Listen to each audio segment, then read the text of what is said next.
2016.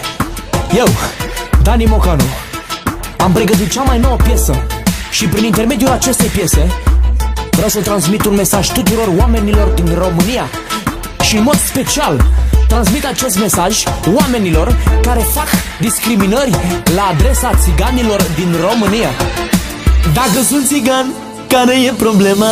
Și mie la fel îmi bate inima. Dacă sunt țigan, tot sunt și eu. De ce ești rasist? Că te vede Dumnezeu.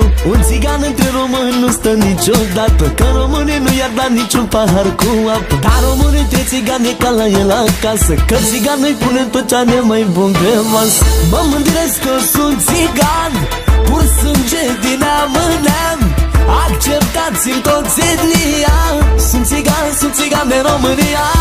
Mă mândresc că sunt țigan, pur sânge din neam în neam. Acceptați-mi toți etnia.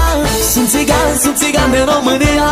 Un țigan e dat mereu la o parte și e văzut rău în societate. E discriminat pentru etnia lui, e dat la o parte și nu-i pe plac nimănui. De la parlamentare la oameni de rând, toți ne fac țiganii și ne bârfesc râză. Mai aveți să faceți graniță între noi, să ne separați pe noi țiganii de voi. Mă mândresc că sunt țigan, pur sânge din neam în neam. Acceptați-mi toți etnia.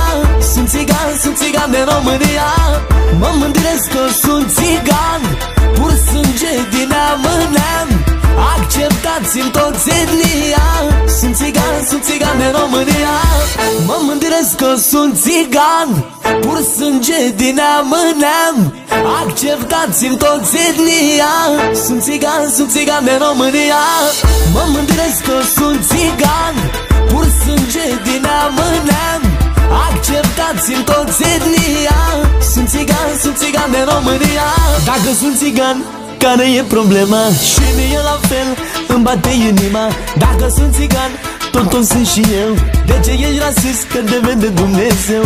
Un țigan între români nu stă niciodată, că românii nu i-ar da niciun pahar cu apă. Dar românii între țigani e ca la el acasă, că țigan îi pune tot ce are mai bun pe masă. Mă mândresc că sunt țigan, pur sânge din neam în neam. Acceptați-mi toți etnia. Sunt țigan de România.